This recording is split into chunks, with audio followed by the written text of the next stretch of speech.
Welcome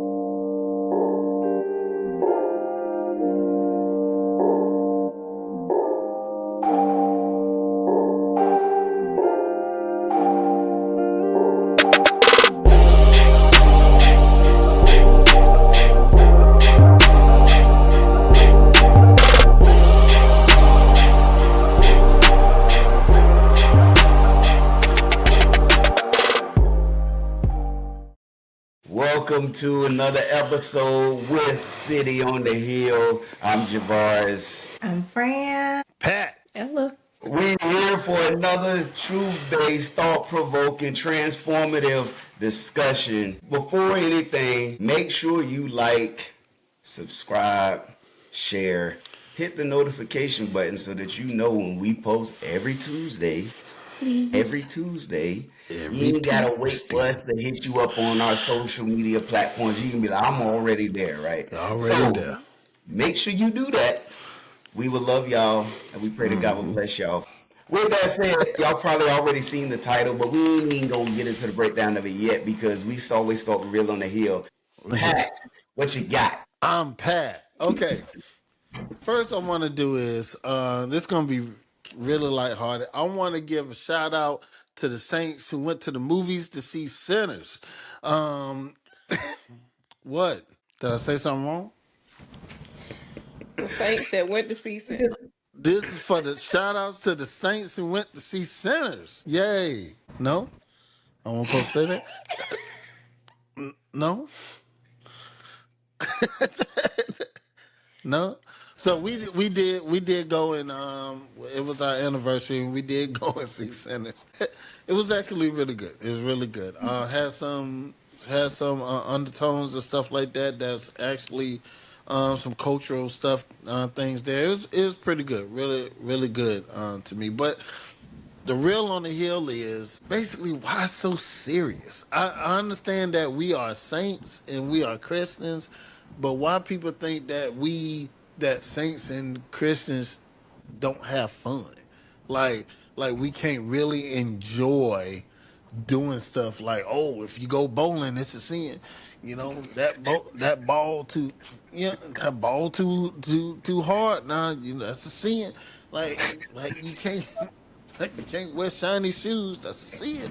Why people think that like being a Christian is so hard and so like you can't have fun and you can't do things and stuff like that? What y'all think? Because I don't know. Because I mean, you throwing some line dancing music.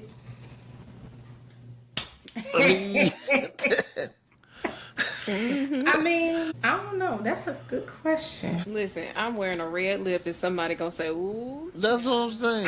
She ain't really saved. And I'm all the way saved. But as much as we have things to say and we got thought-provoking, words to give, that is one that I am absolutely unsure of, other than the fact that if you are not solidified in your salvation, because we are always in the process of being kept, like our soul is continuously being saved. That's an everyday work. So I think some people hold themselves to a particular standard and then they expect other people to abide by that because that's a thorn in your flesh and you think somebody else got that. And there might be a freedom in me that you don't have in yourself. Right. So I can sit through a movie that other people are like, oh no, I'm so scared. My soul is in jeopardy. I can sit through a movie like that and be fine. And be like, the Lord is my Lord. Jesus is my Lord. But some people can't do that. And if that's not you, then don't do it. That's how I see it. If you can't do it, if he has convicted you in a certain way and you can't do it, don't do it. But as for me, if I'm free enough to do that, and there is no, honestly, there's no conviction in it for me. And, we got people who will cross the line with freedom. But I'm just saying, if it's not an issue for me, don't make it one for me. Keep it where you at. So this Real on the Hill, we ain't in the topic, so I'm going to try to stay on the shallow end. I'm going to stay in the kiddie pool. It's going to be hard for you to do, brother. Yeah, Real on the Hill, that's what I do anyway. So I think there's a lot of reasons I agree with what Ella said. I know my wife is like, look, I'm going to do me. And I know what she means. She's like, I don't want to feel bound to just do something, which is crazy. That'll get into our topic. One of the reasons is people don't understand God.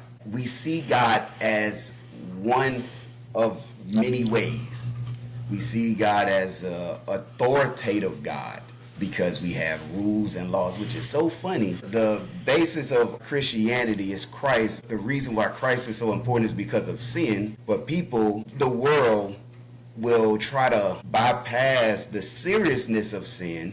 But then when they become aware of it, it's everything is sinful. Everything has sin attached to it. But what's funny is the same God who is structure, who is of rules and the way that you're supposed to do that, is the same God who created joy, same God who created love, same God who created pleasure. Yes, he has statutes for how to, and like you said, not going outside of certain things. Yeah. But the tree of knowledge of good and evil has good in it. That's what it says. It didn't just say the tree of knowledge of evil, and I think that's how we interpret it. The sin was the fact they were disobedient. It was just disobedient. The tree wasn't the wrong thing. Man, okay, that just hit me. Go ahead. Yeah, that's right. It just hit Keep me. going. So it's Go. I'm not sitting there saying that they should have done that. Don't take my words out of context. What I'm saying is good was already there. They were in a place of bliss, Adam and Eve, as we understand the story. There was good there. So if evil exists, that means good exists. The threat of falling, so to speak, is there, then there is a good standing. There is a place that we can be. The other part, other than not understanding God, is this concern of the weight. There's a price that comes with walking with God, that walking with the Spirit through Christ, right? And we're fearful, like Ella said, we start to place our convictions on other people. I will say I ain't looking at no spirit-filled movies, and I stand on that 100%. I think as Christians we must be wise. Yes. But that don't mean every movie, a Marvel movie, I'm gonna say it, just because a Marvel movie got gay people in it, now I can't watch that because it got gay people in it. So you're gonna miss the goodness because that's you. Like, hey, your conviction is what it is. Yeah. My question is that because that's a struggle for you? Understandable. Or is it that we don't do that? We don't do that. Okay. But I mean, you just sit there and the woman passed and you tried to not show your wife that you was looking. Well, hey, we don't do that either. I'm just saying, like, let's not put unnecessary weights on people and ourselves just because we don't understand the goodness of God. Not that we should revel in grace and I can do whatever I want. No, but just chill. And this comes from a person who is always serious. Always serious. But it does get to a point where now you're not allowing the fullness of God to show because you're making everything so restrictive. That's mine. Everything ain't perverted though. Like I think that's what we measuring, and we should. Good, like Var said, good is present, and then we become aware of perversion. Satan only wants to pervert what is good. That's the only reason evil exists, is that he perverted what already existed, which was good. So you perverted our ear when you drew us away from what the Lord said. Did he really say? So now you got us questioning and doubting. That's perversion of what the Lord said. So if I sit and I watch something that's completely full of perversion, right? You know what I mean? Like if I'm consuming perversion, I need to get my spirit checked. Like I ain't really walking the way I say I'm walking. Like that one series we started. Correct. And I was like, ain't happening. And like, cut it off. Because like, I believe if the Holy Spirit working in you, it'll hit you where it's like, no, you need to not. Like, the Holy Spirit got power. So we can't reduce the power of the Holy Spirit by saying, I get to choose. No, because you by yourself make real bad decisions. The Holy Spirit got to be working in you for you to know whether or not something is good for you to consume. And if it's good, go ahead. If it's perverted, Don't do it. don't do it. I think we struggle and we wrestle against what is good and what is perverted. Some people would say a Marvel movie is full of Everything evil and is. spiritism and all of this other kind of stuff. Like, man, come on, man. But you be right there Every at time. 1:00 watching them stories. Every time. And it's all kind of stuff on there. So you ain't going Show to is younger than the rest. Yeah, Thank you. watching I gotta them watch stories. But what's on there? Everything that you don't want to see is Lying, everything you cheating, don't want to see and all deceiving. this other stuff. Heartbreaking. Heartbreaking. I won't let you back in my life, so I'm taking the house, the kid, and the dog. I want it all. See, there you go. I'm just saying. I'm gonna wear red lip. I'm gonna wear red fingernail polish. And will. I'll wear some red pumps if I can find some And cute will. ones. I'm just Come on saying, now. you know. But what I am saying is, like, if you're uncomfortable, that's you. Don't make me uncomfortable because you insecure. I don't got nothing to do with that. Because I'm very secure in my relationship with Christ. I'm going to laugh. I'm going to be joyful. I ain't finna be all hard up, beat up, looking all mean, mugging somebody every time they walk in the door. Why they got that on? Why you got that on? Because that's what they want to wear. Let them people be. That ain't even your business. That ain't wanna none of have- your business. It's none of your business. But we focus on what we supposed to be focusing on and start worrying about why people got on what they got on. When they come in your presence, everything will be fine. Mind the business that pays you. Well, all right. You asked a question. Now that you asked That for could real be- on the hill. Now well, that could- listen, That could be a that could be a whole episode. whole episode.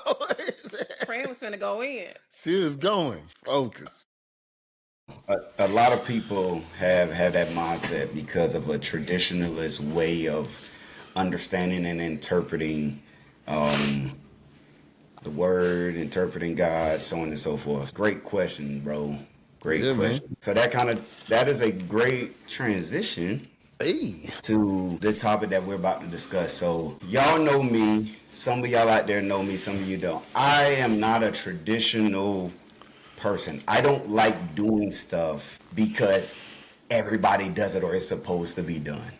That is not my makeup, and I push back sometimes too much on traditional way of thinking. I believe God has made me that way. With that said, sometimes I go too extreme, and God has used this to say, okay, I think I said in one of the first episodes, you being a butthole just to be a butthole. So as much as we should not just follow stuff because everybody does it, there are good things in tradition.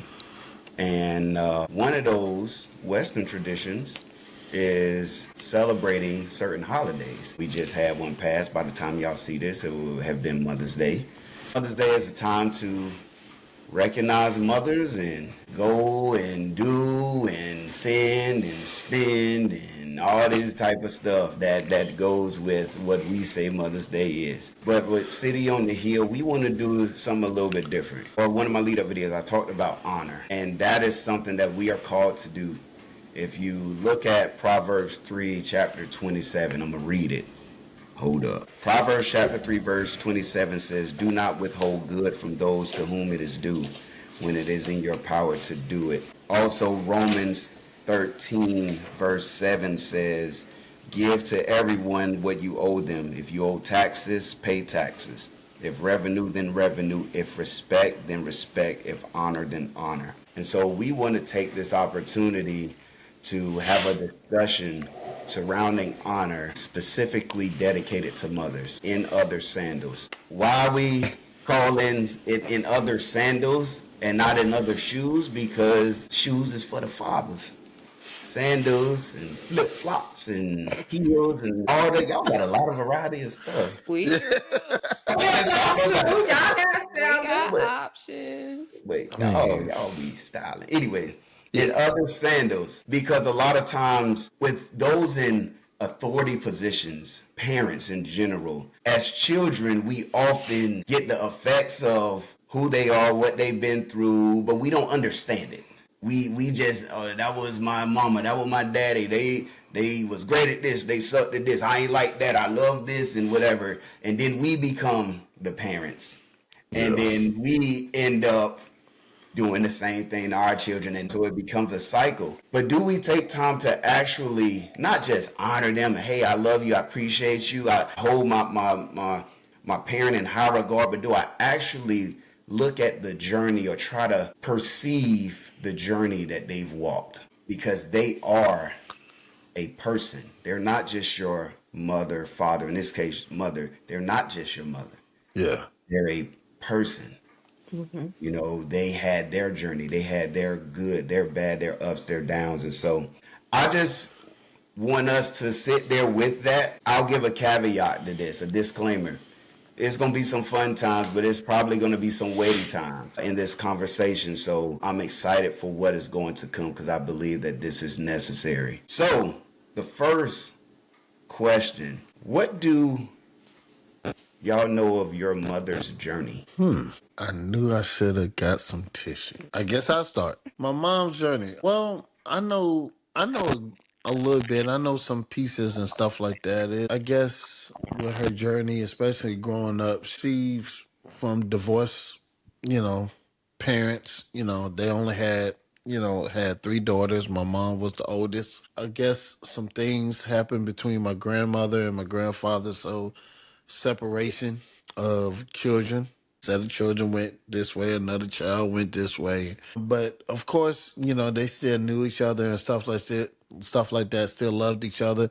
But my mom stayed mostly with my great aunt, which is my grandfather's sister. And actually it's kind of funny.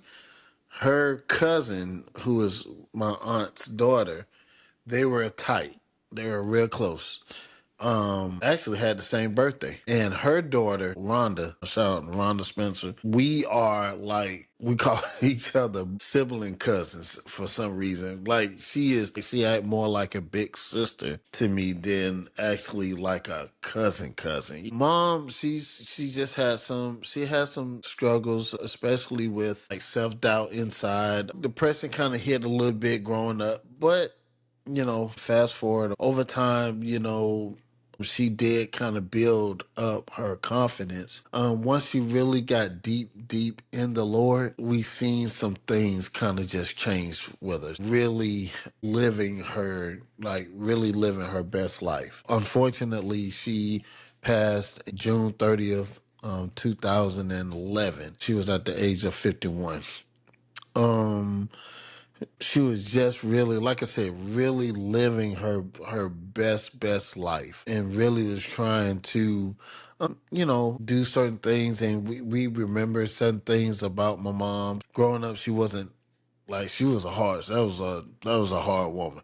Like she used to, man, and she was little, but she was a full figure woman. But I never like her whipping game was tight. Boy, that thing hurt. Her whipping game was on point, but it made me better.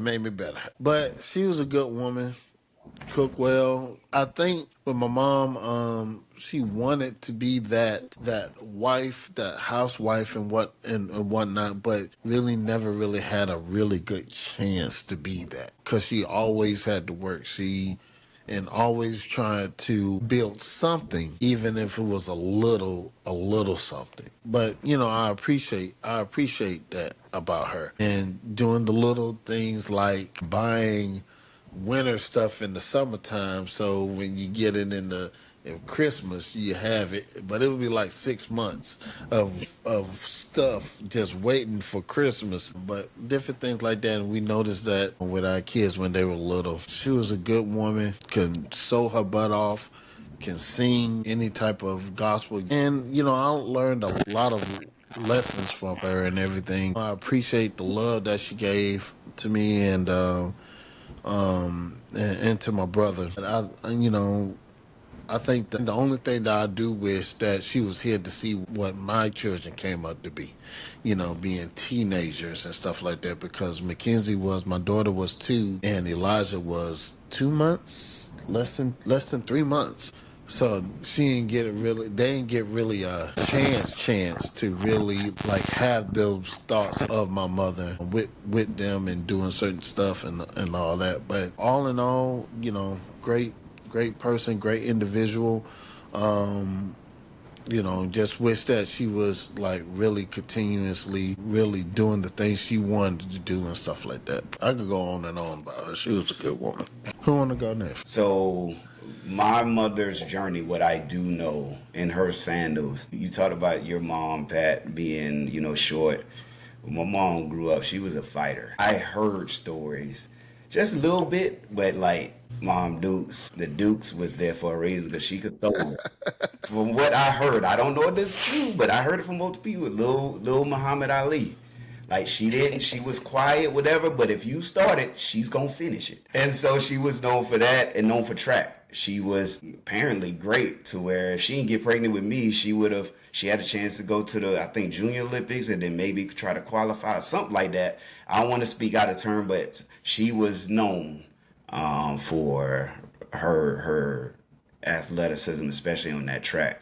So she had me when she was 17 years old, so in high school. Obviously I'm not going to share everything, but she is the oldest girl, but the second oldest of four. She was just a quiet girl, kept her nose clean for the most part. She's like me. We have similar personalities. She's not super outgoing at all. She does have a side that people don't know, not just the fighting side, but the side of like she is fun. But I think I get my thinking from her, like the depth of thought. It's funny because now that obviously I'm an adult and we share some stuff. She'll come to me and she always say I'm her pastor, but I'll give her like some thoughts and she'll be like, yeah, I've been thinking about that. People don't get us. And like, yeah, we just think like that. So she's very analytical, very logical, but yeah, she had me young, had ups and downs, health issues as she got older from,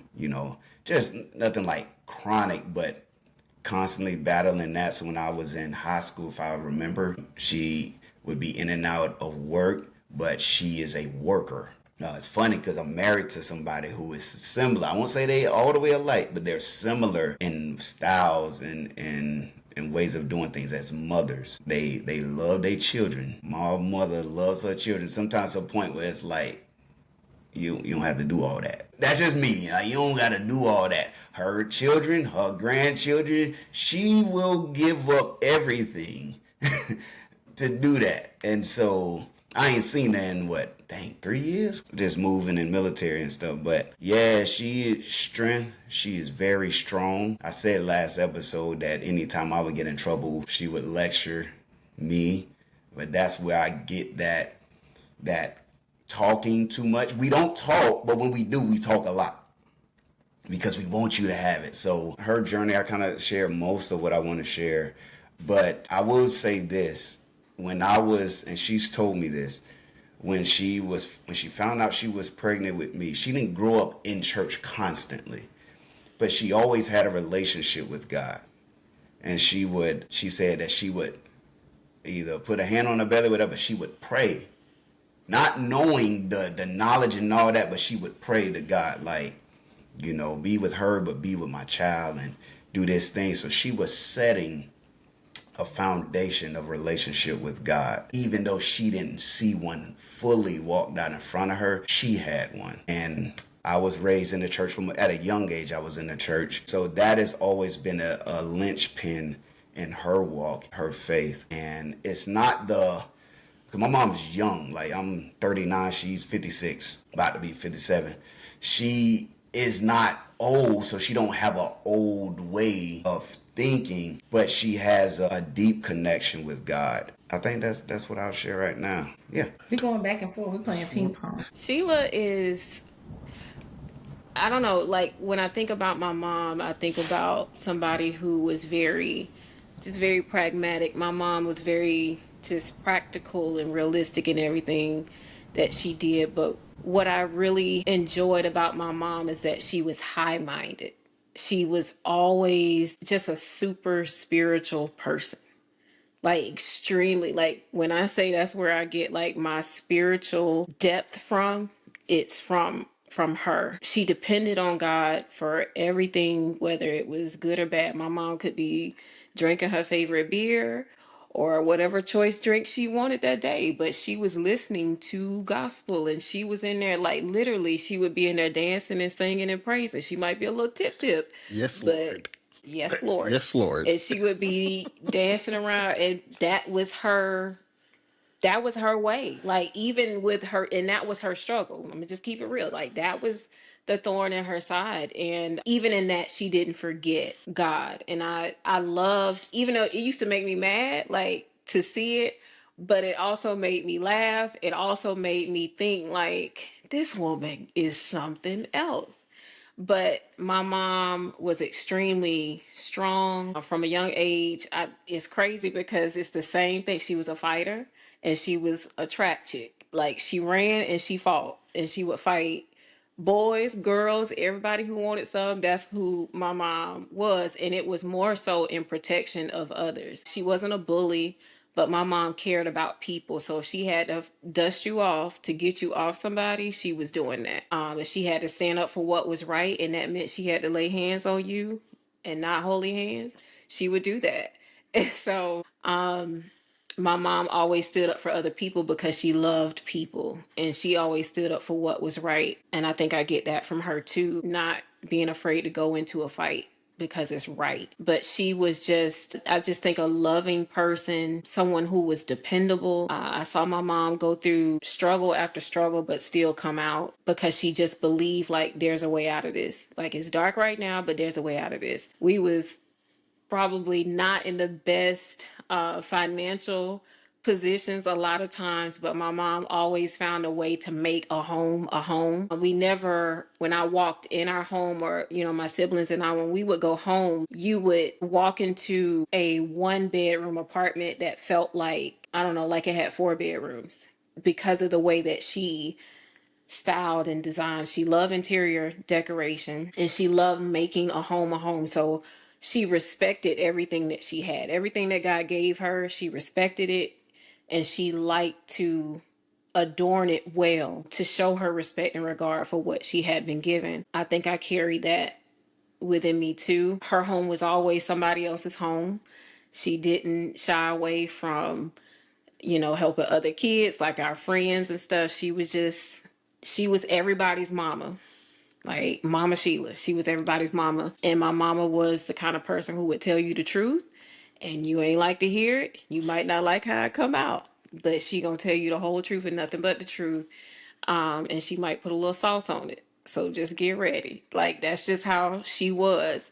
But she loved, and I think she loved well. And I think that that's one of the things that I just remember the most about her, her hard work.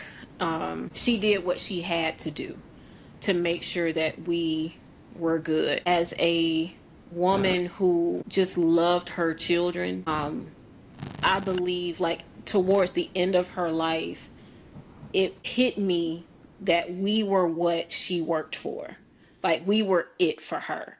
And she didn't feel like, you know, she had to live up to some standard and she had to be this or that. She lived for her children, whether that's right or wrong. She loved us and she wanted us to have everything that we could. And if she could give it, she would do that. And that was just who she was. And I just think she was somebody who you always wanted to be around you. She was somebody you always wanted that hug from, even if it came with a good cussing out. Like, you wanted her to be around because she was funny. Like, she was hilarious. And I miss her every single day. But now that she's not here in the physical, there's so many things that I see. Even when I look at in the mirror now, I'm like, dang, I'm looking at Sheila. Like, I see so much now that may have been overlooked when she was here because you had that physical presence. But just a beautiful, wonderful soul. And I am absolutely blessed and grateful that was my mom. Like, God chose her to be my mom. I would not have asked for anybody else. Ups, downs, good, bad, whatever. She was the bomb. Sheila. Sheila. Wow. Knowing her story is so amazing. like really understanding who she is. I see my mom up, I see my mom down, but the thing I can say about my mom, she is the one who instilled God in me. No matter what she was going through, no matter what mental space she was in, I've like saw my mom, like we share many spiritual things together. I remember they used to be laughing at my mama because my mama, she was speaking tongues. That ain't my gift. But I would always know what she was saying. I would just like look up at her when she would be doing it. And I knew what she was saying. And I'll be like, okay. Or like my mom, she just bust out and say, oh, Lord, thank you, Jesus. She's always been so joyful, so positive. She was the PTA mama. She was the basketball mama for my brother, them. The cheerleader mama for my sister, them. Like, she was just like, we gonna have snacks when you come home. We gonna have some breakfast. We gonna have the dinner set. You know, like, let's do this. Now, one thing I didn't pick up from my mama, and she still can do it to this day, she can bake. I didn't get that from her. Now, she may have passed that on to my daughter, but I don't bake. Baking calls for too many instructions. And I found out later on that my mom is a person of structure.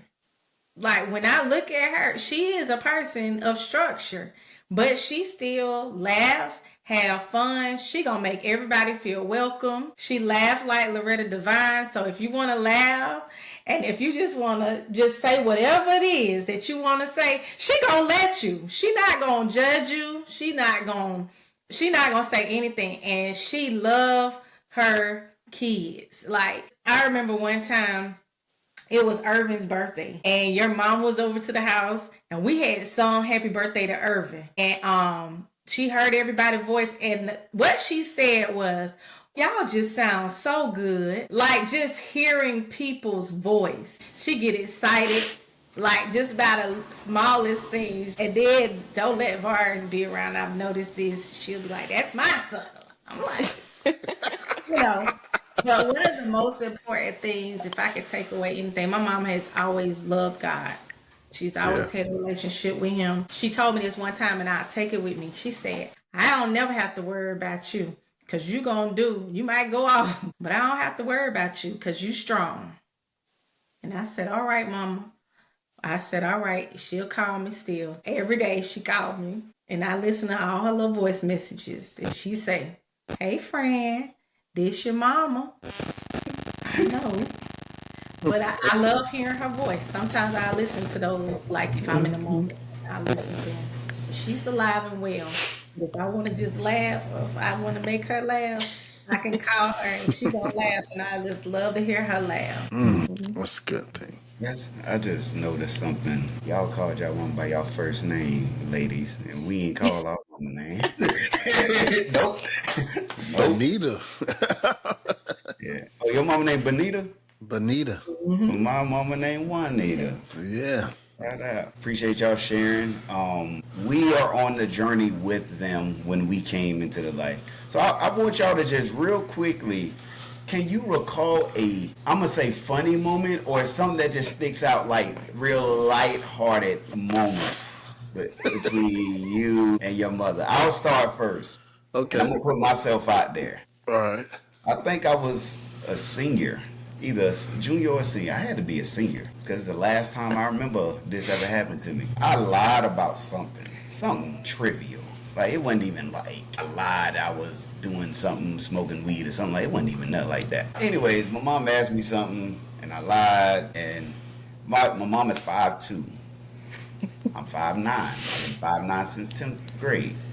So we in the kitchen in a small apartment, and she's asking me about it. She's cooking. I remember like it was that she's cooking, and so I'm up against the wall. You know, I'm just sitting here like this. She's listening. She's like, so this and that, this and that, this and that. And so she puts the stuff down, the utensils down, and she walks up to me. So I'm standing up. I'm still kind of leaning, and I just see this 5'2" fist hit my chest, and I'm in my prime as a teenager. That thing hurt it so bad. But you know, I can't cry because, you know, just mental. My mama just hit me. I ain't finna cry. So I just stand up straight. I ball up my fist because I'm just angry. I'm not gonna do nothing. But she saw that and she was like, oh, you think you could whoop me? Bow, another one. And I just hit that wall and kind of slid down a little bit. Like, hey, I'm gonna just take this. I ain't crying. I'm gonna Go take in this your here though. room. When I got in that room, boy, bro, them hands was so heavy, boy. Last time I ever got in trouble. Man, Nope. that was funny. You got that Muhammad Ali that Yeah, she day. did. Exactly. But he ain't play no more. So Benita, mom, I was little. I had to be single age. I think my mom asked me to do something. Either she told me to do something and I didn't do it, or she told me to do something or answer. I said no, and it was disrespect. But anyway, nevertheless, I was like, my gosh, I'm about to get it. So I ran out the house. Like I was gonna ran to the door and I seen her coming. Oh gosh. So I opened the door. Now my mom was about, I want to say 5 foot, but she was like 4'11". She was little, full figure woman. She coming fast. She's coming fast. I mean, I said, all right, got to go. So I go there, hurry up, get to the door, open the door, and I'm about to jet out. I'm seeing daylight. I'm like, yeah, I'm out of here. All of a sudden, while I'm running, I felt the hand of God grab my back of my shirt and pull me back. I said, oh my goodness. And she dragged me back in the house and she whooped my butt so bad. I was like, I never seen this woman run so fast. I was like, I did not know what was going on. But I know that I was really in trouble. And she grabbed my collar of my shirt and pulled me in. I said, well, I'm never gonna do that again. Man, that was the worst whoop I ever had.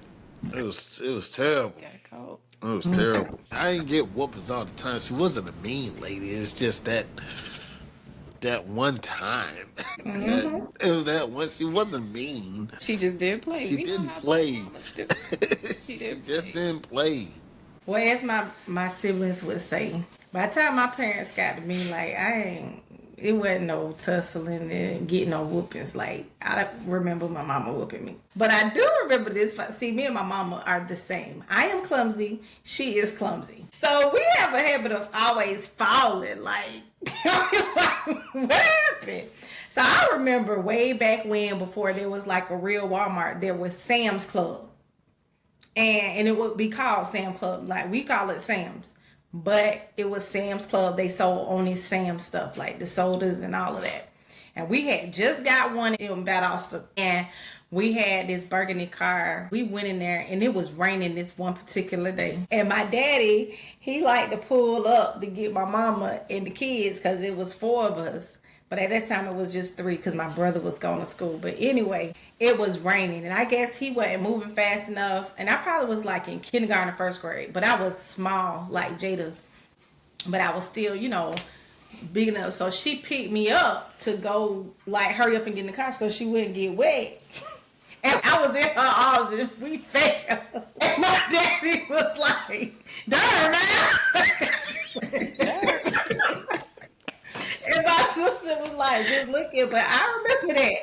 Like, we were in the rain, man. and we just looked at each other like, I guess we just did. I'll take them L's together. But yeah, that's what happened. I can hear your daddy say that too. Hey, man. Dang, bro. Yeah. Man, that was funny.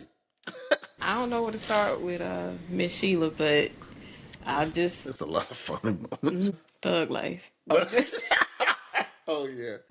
I was in high school. I was on cheerleading squad. I told my mom, like, after the game, like, oh, me and some of the girls from the squad, we gonna have a sleepover, but that's not where I was. And my mom got up and she was looking for me and she couldn't find me. And so I'm seeing her after all of the drama of her looking around the city for me at the address that I said I was at. My boyfriend and her are pulling into the apartment parking lot at the same time. So I'm ducking in his car and I'm like, oh my God, there she go. So she pulling in fast because she mad. Like, first of all, she done ran out of gas looking for me. So she mad. And I knew by the way she was driving that she was real mad. So she pull in, and I was like, man, you gonna have to tell her that you looking for me too. So they had this conversation like through the window, not out of the car. I'm still ducked out in the back on the side. And I wait a little bit. She go in the house. She is fuming. She go in the house. I wait a little bit. And then I get out and I just tell him to go, right? And I'm acting like one of my cheerleader friends and drop me off. So I come in the house and she asked me where I've been. Of course, I'm still lying. And she tell me, go in the room, take off all your cheerleader stuff, because cheerleaders don't lie.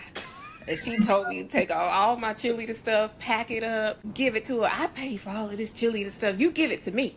Ooh. And then the icing on the cake was, and unplug that phone. You can't talk to your boyfriend no more. What she say that for? Because I'm just like, no.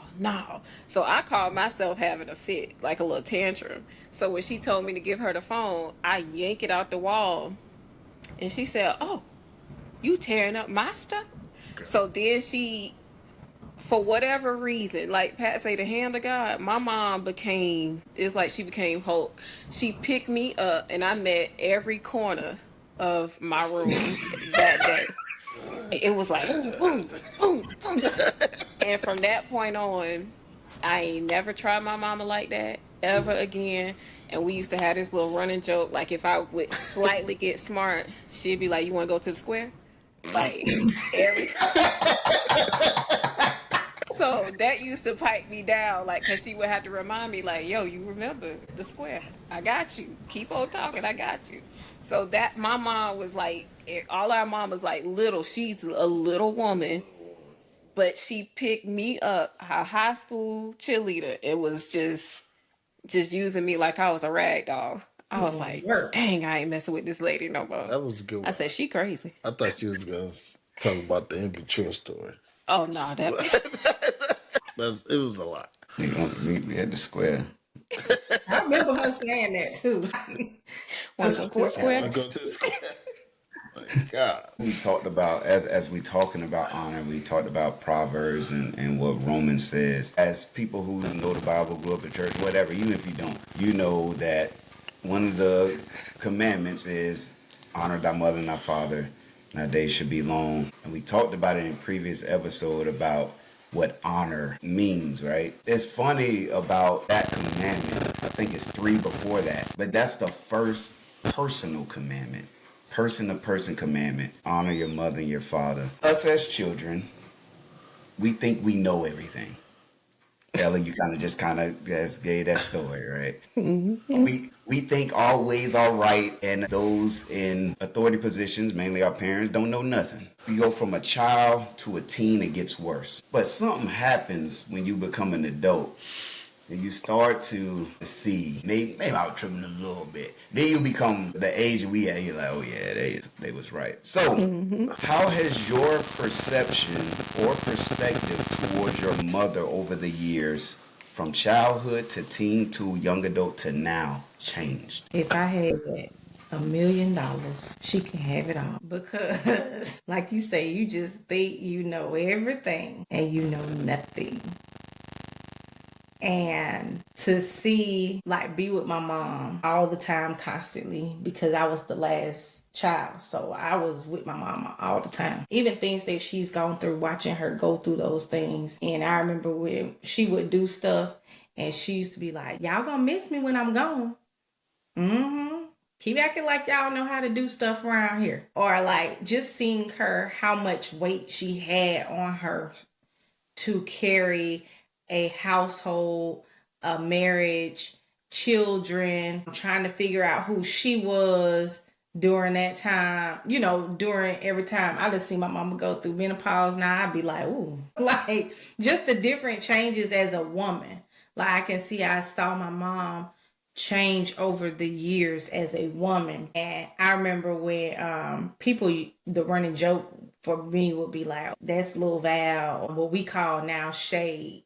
Like, oh, she gonna be like her mama. And now I take it as a badge of honor, because my mama, if you meet my mama, she got the biggest heart and she love everybody, and she is unashamed about who she is. She gonna love you whether you talking crazy to her. She gonna love you if you talking nice. And I can never get that, because I be like, Mom, and she be like, it's all right, friend, don't worry about it. And that's just how she is. And I be praying to God, Lord, let me be like that. Let me be like that. But to see her now, I really do appreciate who she is.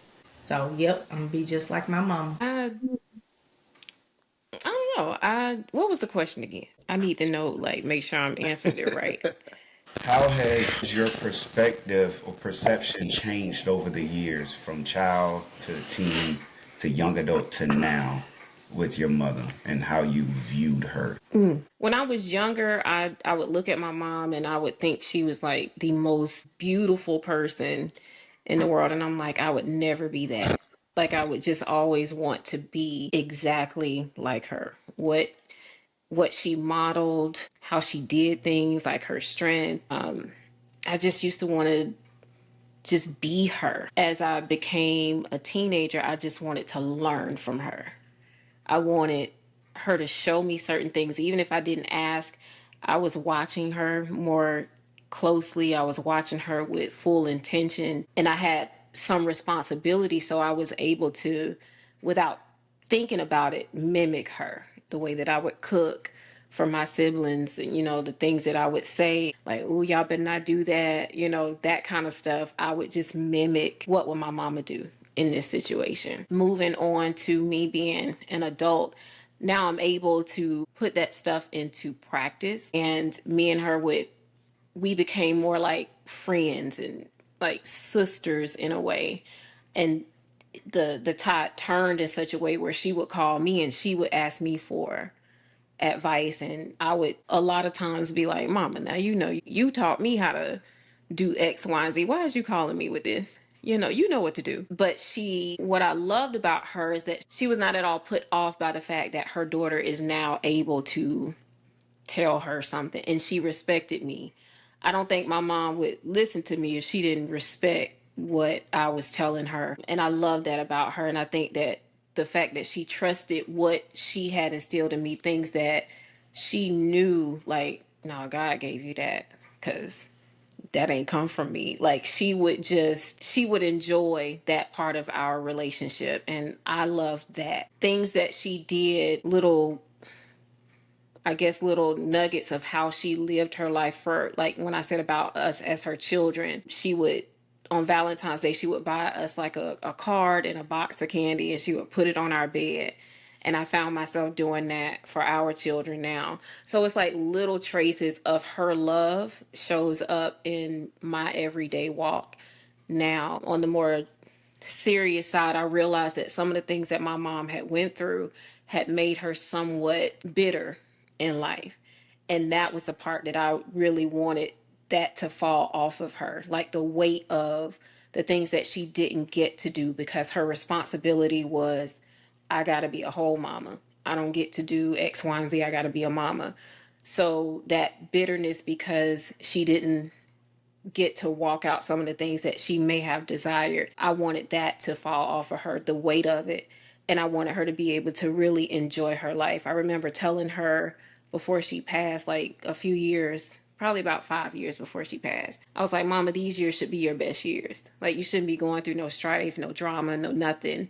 Like, you have earned the place of peace. Like, you should be living your best life. And that was really hard for her to take herself out of the space of being so concerned with the weightiness or the weighty things that she had going on. So I learned from that, even, don't carry what ain't yours. I remember seeing her go through that struggle. So me not taking on the weight of others that God didn't assign me to, me not trying to get involved in things that he did not tell me to get involved in, even if it's with our children. If that's something he got to handle, I'm going to let him do that.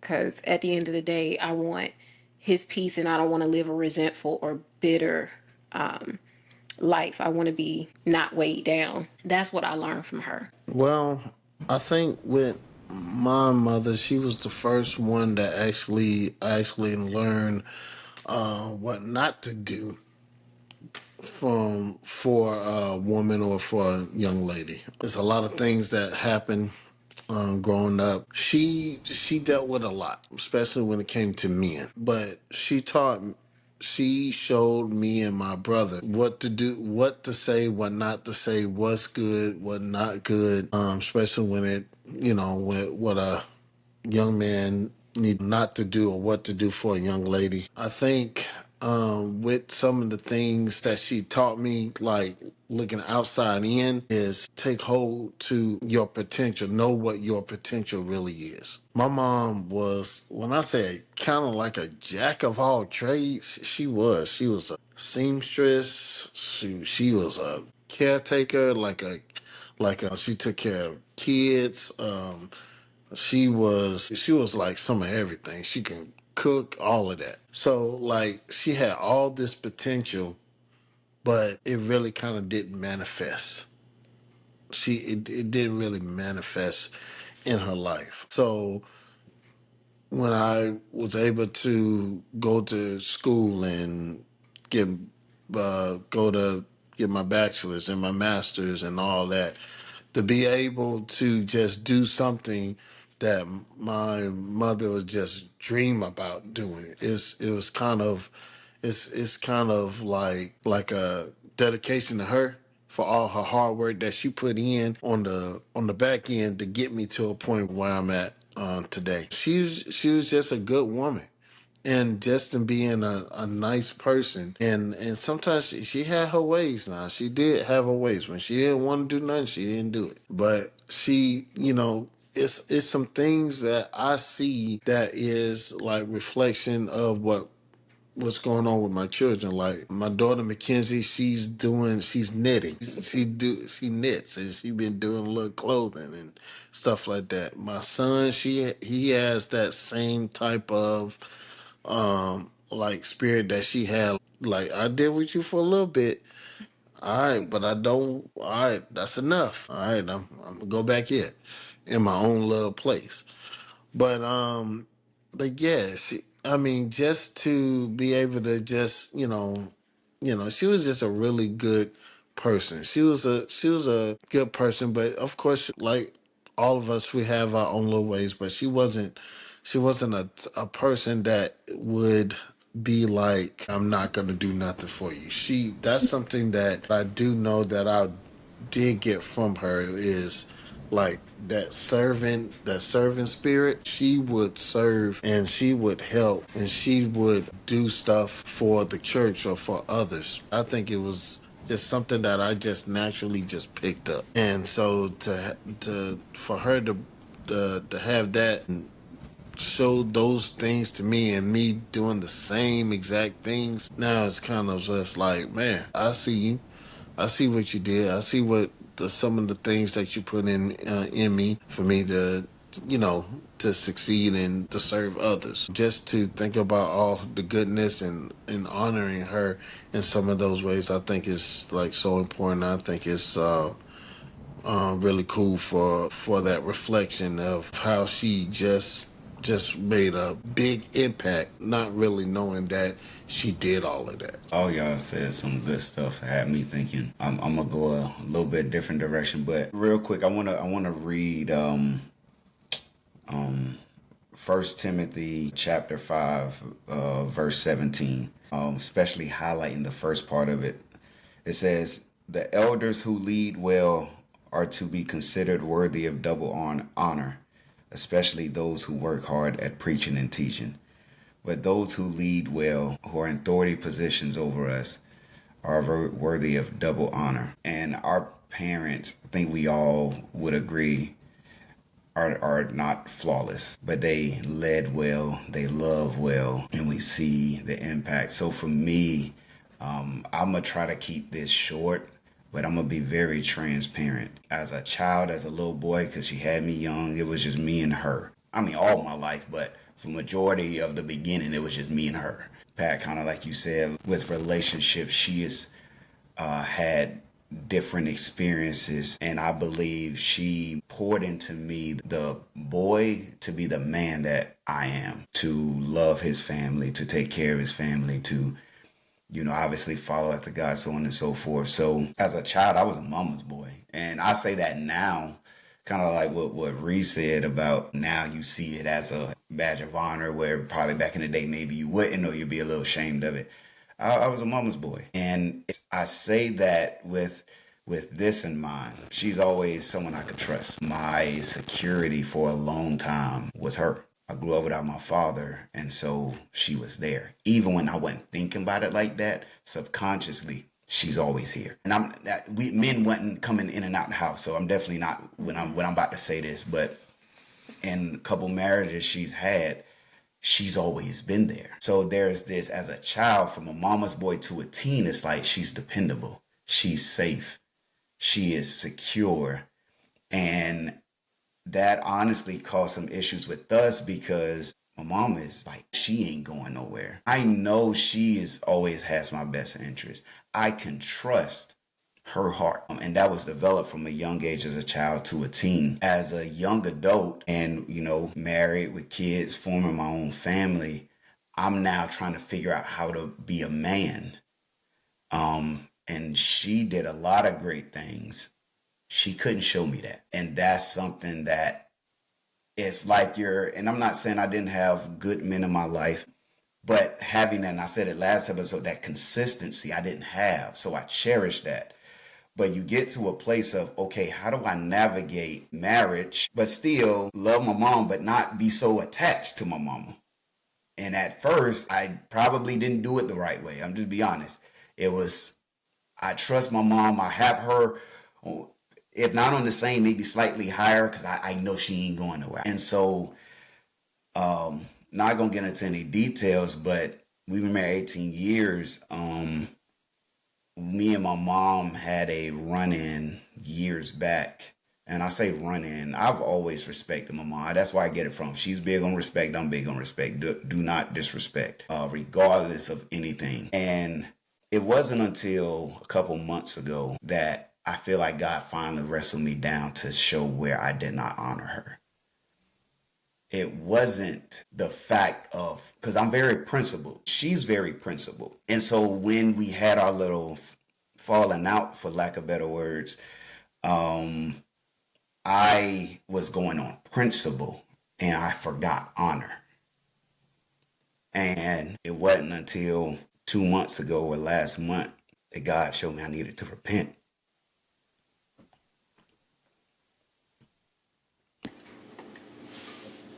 And for someone who has always been there, who is worthy of double honor, who has walked a mile in a life, a journey I don't know full of, my principle was right, but my honor was absent. And it created, and if I'm honest, it still is a wedge there, because there's now ambiguity of how do we operate. How do I not be a mama's boy because my wife is the most important person in the world and I honor her more than anyone, but also not dishonor my mom? And so I'll just say our relationship is not bad. We definitely still talk. We do this and that. And then I'm a different person. Like I don't call. I'm not a talk on the phone person. I'm not a always text, and that's just not me. I don't even do that with my own children. I don't do that with my own wife. Like, why are we talking all the time, right? Yeah. But she desires that because she still sees me as her baby. I'm the oldest, but it's always been us. And I lost the importance of that because I'm trying to build something I didn't see. Now, at 39 years old in 2025, God showed me you have to give honor. And so my way of doing it is by admitting, confessing my sin, but also remembering who she is. And so now I feel like God is shaping not a new relationship, but a newness in it. Yeah. And it's going to look different because we just miles and miles apart, so we don't see each other. But I feel like my perspective has changed just within this last couple months. Last thing I'll say is, because I'm a principled person, I say this, and I know my mama don't like it, but I see her as mom, but I also see her as she's a person. Yes, I esteem you and I honor you, but you're still a person. When I was younger, my mom was perfect to me. As I became an adult, I don't necessarily see it that way, or I don't agree with that, or whatever the case is, right? And you maybe get pulled into stuff you shouldn't get pulled into, and you start seeing behind the scenes. And I see her as a person, and I'm able to distinguish when I need to honor and when I need to say, okay, this is a person, and I need to give her the same advice I would give somebody else. But God is like, son, don't forget to undergird that with honor. So that is where I'm at, just being completely honest. That's where I'm at. So I will say this, and then we'll go into our last question. I mentioned Romans 13, and I read verse 7, but I want to read verse 5. It says, actually, I'll go back to verse 4. For the one in authority is God's servant for your good. But if you do wrong, be afraid, for rulers do not bear the sword for no reason. They are God's servants, agents of wrath to bring punishment on the wrongdoer. This is the one I want to focus on. Therefore, it is necessary to submit to the authorities, not only because of possible punishment, but also as a matter of conscience. And that's God is like, if you will be perfect as you have asked me to be, I have to show you where you're wrong. And I couldn't, even though I didn't think about it, I couldn't say of good conscience that I honored her. Yeah. So, with that said, this question is for y'all ladies. Me and Pat will not answer. How has your mother helped you develop as a mother now that you're in her sandals, even as a mother-in-law? Okay, good question. I'm not gonna say that's a tough question for me. I had our son at 17 years old. She's always been there. Let her tell it. That's her child. But just the way she loves her children, no matter what it is they going through, no matter how long they don't talk to her, how long she doesn't see them, just her genuine love for her children and family. My mom, I see I am more and more like my mom, because I don't know where I get it from, but like, you'll never know that if she going through something, because she just always like smiling and so joyful, but she really don't pay attention to the minor. She does not get into it. She gonna tell you she like the auntie that everybody love, but they know if I be like, all right, I'm gonna call my mama on you, please don't call Aunt Belle. She's always been there. She's a person that you can just watch her life and the things that she's been through, and she has shown me. And it's funny because I used to always like, I wasn't taught this, but I actually was, because I'm a visual learner and I'm a hands-on learner. So it was a way that she was teaching me certain things. Her faith in God, it blows my mind to even think of her tenacity. She don't like to hold on to stuff. She don't hold on to how someone has mistreated her. She doesn't hold on to how someone has said something to her. She loves in spite of. It's just her genuine love. That just puts me in awe. Like, Mom, like, how can you forgive this? And she just so nice about it. She has really taught me just to love. Now, on a mother-in-law grand scheme, she has 2 son-in-laws, and she loves them. She loves them, and she is a very proud mother-in-law. Both of them. And it's funny because she know how to love each one of them well within right, because they have 2 different personalities. My brother-in-law is very outgoing, and we love him to death, and she kicks the bricks with him, and they go back and forth, and she laugh at the stuff, and then she sit down and have those conversations with Javaris, and just like smile at him and just listen to everything. Just to watch her listen, she leans on every word that Javaris is about to say. She will not move. She'll sit at that table Or she'll sit wherever she at. And if Javaris is talking, she is listening. And she is paying attention. And she remembers everything. She is the person that remember everybody's birthday, everybody's anniversary, your account number. You'll be like, how do you remember this stuff? And then Ella said to me, how do you remember this stuff? Now it's coming too. So just watching her just love, not majoring the minor, not letting things upset her. She's not a person to easily upset. I can say that. She is not a person to easily upset. And to watch her with her son-in-laws and her sons, as she says, and it's just amazing just to watch her. She love everybody where they are.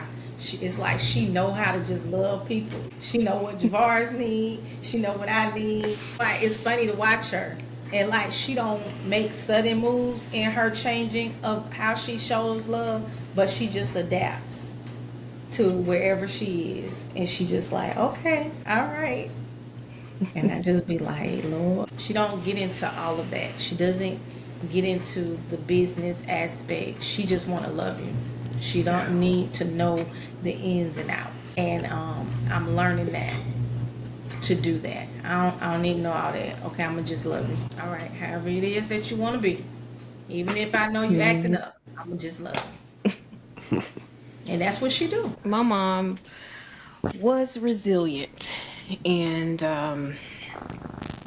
just would take every turn at life as it was. She taught me how to be that. So I just clung to my mom. And I think sometimes that put some issues with Pat and I. Like, I didn't even want to move away from our hometown because my mom was still there. I was like, I'm not going nowhere. She here. If my mom called me, I was coming. And it didn't matter what I was risking to get to her, to do whatever she asked me to do. Like, she knew that she could depend on me. And once I got married, she had two people she could depend on. So she would start asking Pat, like, hey, I need you to go to the store and pick up my stuff. You know, she just knew that she had the ability to call on us. And I think that I served her in that way, or from that perspective, because I'm like, my mom never, ever, ever, ever let us down. She never let us down. And if she had to say no to something, it was truly because I just can't do it. And I want to so bad. But one of my fondest memories of my mom just handling things is, you guys know when you're in high school, you got to get the senior packet. You got to get your ring and, all these things. And I wanted this expensive senior packet. And I was set to be one of her first children to graduate from high school, so that was important to her. But I literally remember my mom saying, Ella, you gonna get your packet. And she took her whole check. When I say all, it consumed her whole paycheck. And my mom was a CNA, so she didn't make a lot of money. But she gave up her whole check to make sure that I had this senior packet that I had to have. And I didn't know how she was going to recover from that. But she always had this foresight of, I'm going to make this decision. I'm going to take this risk, but I'm going to have something in the bag. Like, she just always was willing to make a sacrifice. And when I think about love, I think about the fact that my mom was always willing to lay herself on the line for those whom she loves. She was always willing to put herself second for us, her children. Even as we became adult children, she put up with stuff that I thought was just crazy. Like, I don't even know why you dealing with this. But it was like, Ella, that's still my baby. That's still my son. You still my daughter. She would she would just say, y'all are my children. And I look at the fact, like, she gave me the responsibility to handle all of her, like, final arrangements and wishes. And when she was giving me the rundown of everything, my mom was not a woman of many financial means. That just was not her life. But like I said, my mom was very, very practical. So my mom had an insurance policy, and she was like, May, this is what I got, and this is what I want you to do. And after you pay for my stuff, I want you to give yourself and your siblings X, Y, and Z. And I'm like, even in her getting ready to go to glory, she's still thinking about what she will give to her children. And in that moment, I realized, my mom is just love. She was love personified. That's the way I think about her. And I think about all the things that she did and what she tried to do to make sure that we had everything. And so now, me as a mother, I find myself doing the same thing and putting myself on the line for these children to have what they have. Of course, I've got, the help of my husband, and it's wonderful to be able to put the things into action that she poured into me. And sometimes you don't realize it's coming out until it's coming out. I'm somebody who will open my doors to people because I feel like when you have something, it's not just for you, it's for other people. And so that's how my mom was. And I find ourselves doing the same thing because that's the kind of stuff that she poured into us. But her strength, and not just that strength where people say you just strong just to be strong. Like, she really was a strong woman and endured a lot of things that I'm like, I don't know how you did it, especially as a single woman raising 4 children. I don't know how you did it, but she would always say, God will make a way. She would always say, like, I believe the Lord gonna make a way. I ain't got it right now, but he gonna do something. So that's just how she was. And I find myself being the same way. So those little lessons that turned into big lessons have been inserted into my heart, and they just show up and they come out. And the last thing I'll say, when it comes to honoring, Pat and I was going to do a podcast episode on my podcast, and it was about grading your parents. And we recorded it. This was, 2 years ago? Yeah. We recorded it, and we were both giving our parents a rating. And I came back and I said, Pat, I said, I'm not going to air that episode. I said, it's not because what we said wasn't true. I said, but it's because it's not honorable to them. And I said, those are the things that you learn from, and you keep, you know what I mean? You don't air everything just because it's true. And I didn't want our fathers, our mothers to be put on a stage to be judged unfairly when no one who would be listening was in it. You know what I mean? And so I thought about our children. I said, when you're young, you have a view of your parents. You have a perception of how you grew up or how you're growing up. And then when you get older, certain things become more illuminated to you. And you don't know what your children will say about you. That's what came to me. You don't know what your children will say about you when they become adults. So don't air it. And I'm glad that I listened, because I really believe the Holy Spirit was saying, don't do that. Don't put that out there. And so I never aired that episode that we recorded because I knew that it was not going to honor them. And that was important to not do. So I say that to say to those who are listening, give your parents grace, because they did the best that they could with what they had. And if you are now a parent, you are likely giving the best that you can with what you have. So give grace, because you don't know what somebody will say, your children will say of you. And you will hope that they will honor you. You will hope that they will rise and call you blessed. That's our hope. But you don't know what they will say, and you don't know what their perception is and how it will turn as they grow. So be careful and give grace. That's That was good, good, babe. Ella. Yeah, that grace part. When you start walking in these sandals, you will then understand the keep on living saying, or you'll understand it better by and by. Because as parents, like Ella said, we do the best that we can with what we have. And sometimes we put on so much that our children don't even know the risk that we're taking to put them in positions, not knowing where the next thing is going to come from. But just to make sure that their hearts and minds are clear, so they don't have to worry about that. So make sure we're honoring at all times. Man, I wish I was able to. If I couldn't have just 24 hours, that would be a a great. I wish that I could. Just to say some things to her, just to get more wisdom from her. Just to be able to just to see her face. It will be a time when I will get there.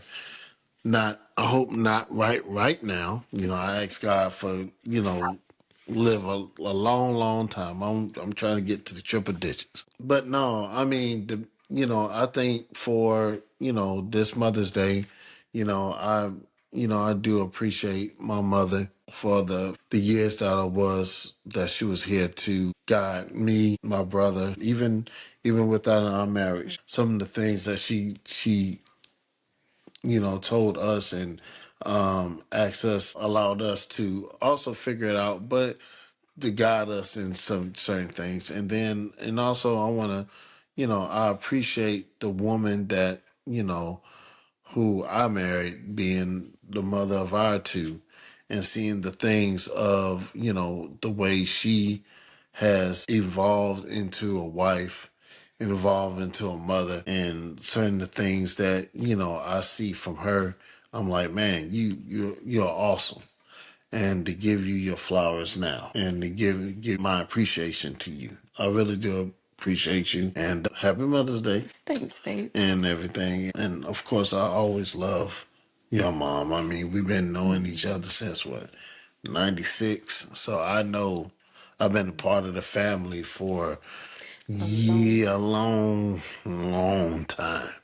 So she has a special place in my heart as well. So just I never, I appreciate how she stepped up after my mom passed, and being able to come to her and talk to her about certain things, just like I would do with my mother. But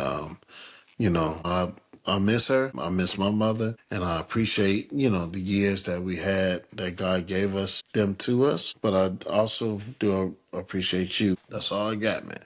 I would say seeing you as a mother and even now a mother-in-law has given me insight into my mother.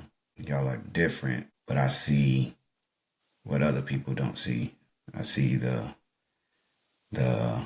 pushing through. I see the heartache that a lot of times your kids don't see or understand. I see the struggle, but I also see the joy that you get in your kids. And I don't plan on saying this, but I'll say this: as husbands, sometimes it's like, dang, they love the kids more than me. But it's y'all pour constantly into the kids because you just want them to grow, and you want them to have the best of life. You want them to experience love, to experience joy, to have as much peace as they can. And even though we are appreciative, I don't think I understood it until I've seen you. And even in the things where I'm like, that's too much, I know where it's coming from. And so you are, and I'll say it on camera, a good mother. Some things you didn't see, some things you did see, but you are always dependable. Everything that I said about my mother, those kids can say about you. I can trust her heart. Honor doesn't stop. Yes, it's Mother's Day or it just passed, but honor doesn't stop. This is just an opportunity to recall and commemorate honor. And even for the mothers that have passed, we still honor them by how we live. It's not tied to their physical life. It's tied to their whole life. Yeah. And their life is lived in us. And so a lot of times our parents don't get or receive the benefits. Maybe they could not produce the flower, but they produce the fertilizer and the seed for us to produce the flower. And honor is just giving back the ground that they set.